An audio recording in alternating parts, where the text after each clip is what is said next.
গৌৰৱী অসমীয়াটো দেখুৱাওক আপোনাৰ দিনত কেইজন মানুহ গৈছে দেখুৱাম নেকি বহুত কৈছে আপোনাৰ কোনো আপুনি ৰেকৰ্ড দিয়ক চান্স প্লিজ সিট ডাউন আপুনি ঠিক আছে আপুনি অখিল গগৈ ডাঙৰীয়া আপোনাৰ কোনো ৱৰ্ড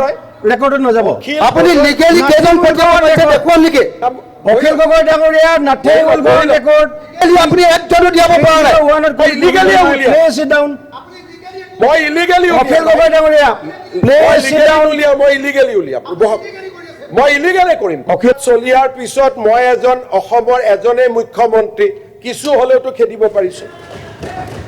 আপোনাৰ দিনতে আটাইতকৈ কম লিগেলি খেদিব পাৰিছে অখিল গগৈ ডাঙৰীয়া আপুনি লিগেলি একো কৰিবই পৰা নাই অখিল গগৈ ডাঙৰীয়া আপুনি ভিৰ বিগ ভিৰ প্লিজ সিট ডাউন আপুনি বিগ আপোনাৰ ৰেকৰ্ডত নাযাব আপোনাৰ কোনো ৱৰ্ড ৰেকৰ্ডত নাযাব অখিল গগৈ ডাঙৰীয়া আপোনাৰ কোনো ৰেকৰ্ডত নাযাব প্লিজ সিট ডাউন এক মিনিট 301ত ডিবেট নহয় কণ্টেষ্ট অখিল গগৈটো অলপ ভোট পাব লাগিব গতিকে আমাৰ কোনো আপত্তি নাই আপুনিও তাৰ কাৰণে কেকটো এডুখুৰাই যিমানে কম্পিটিশ্যন কৰে কৰক না আমিতো হাঁহি থাকিম না গতিকে UDF-এও কওক আপুনিও কওক কংগ্ৰেছেও কওক কেকটো আপুনি দেশৰ বাৰে বাৰে উঠি আছে আপুনি দেশৰ নিৰাপত্তা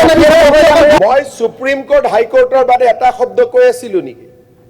মই কৈছো যে মোক পাৱাৰ নিদিব মই দিব বুলিতো কোৱা নাই মই UDF-ৰ MLA খিনিয়ে কৈছে যে FTৰ অৰ্ডাৰ ৰিভিউ কৰাৰ পাৱাৰো আপোনাৰ আছে মই কৈছো ভাই মোক নিদিব এইটো পাৱাৰ কাৰণ দিলে মইতো ফেভাৰত কৈ আছো যে ইলিগেল কাম কৰিবৰ কাৰণে মোক নিদিব কাৰণ মই জানো FTৰ অৰ্ডাৰ ৰিভিউ অকল হাইকোৰ্টে কৰিব পাৰে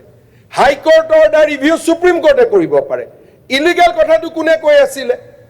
UDF-ৰ আৰু আব্দুল ৰহিম ডাঙৰীয়া প্ৰাক্তন সভাপতি আমছু